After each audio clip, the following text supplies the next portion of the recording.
Yo, what's up guys? For today's topic, we have a U-Green. U-Green. Ayan, sa mga balak bumili. Ito na yan.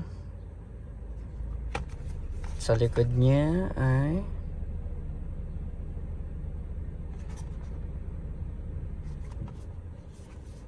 so, open na natin to and i-review na natin.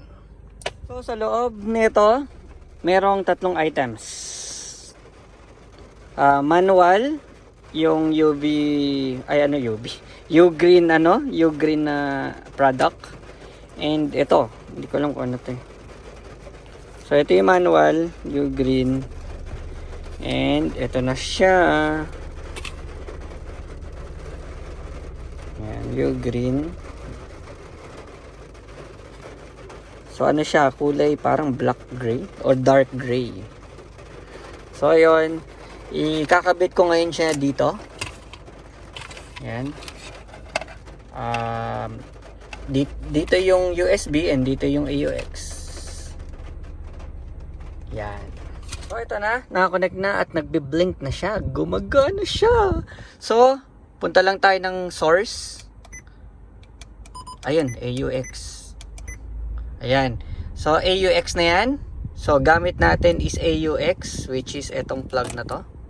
AUX ang tawag dyan. So, ayan. And then, guys, kukonek ngayon tayo gamit ng ating phone. Ayan. At ito siya. U-Green.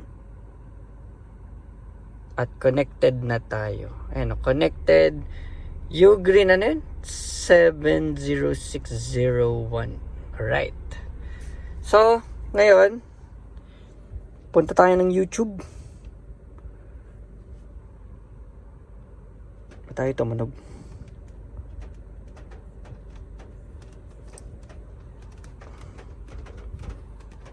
So, ayan. Teka lang, nagko-commercial.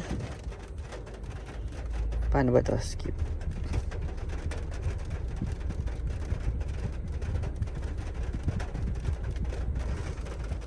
So, ayan.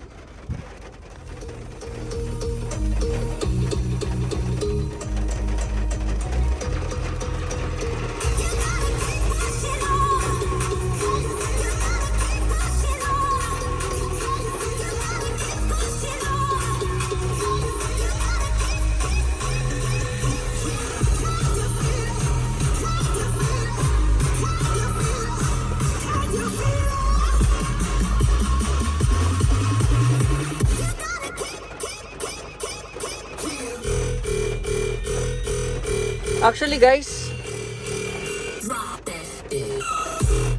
parang ang hina niya. Actually, wait, pause ko lang.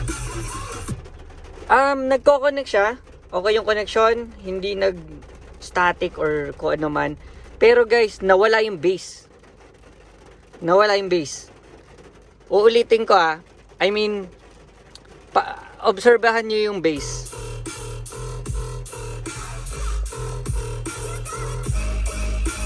Ang hina. Tapos, ang volume ko 19 na yan 19. Pero walang bass, panay boses. Napaka-onti lang nung bass. So, ipopause ko muna guys. And balik tayo sa cable. Magki-cable ako. Cable tayo. Para makita nyo yung difference nung cable at wait lang guys hirap gumalaw ng isang kamay. So kinakabit ko pa lang. So ito, check paano kaya ito. Ayan, pe-play ko ulit. So simulan natin, simula. Iba guys. Ito maganda yung bass. Yung U-Green parang kinapo sa bass.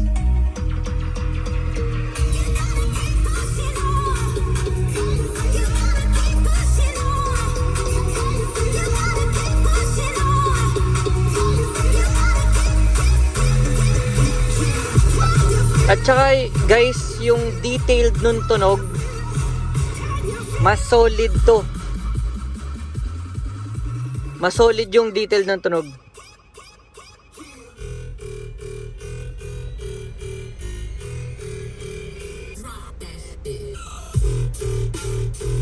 Iba guys. Ayun, 14 lang, 12 nga lang kanina eh.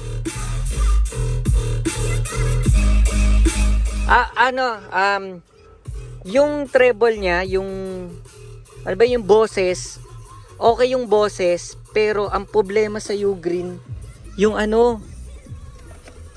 nasa na yung Ugreen ba?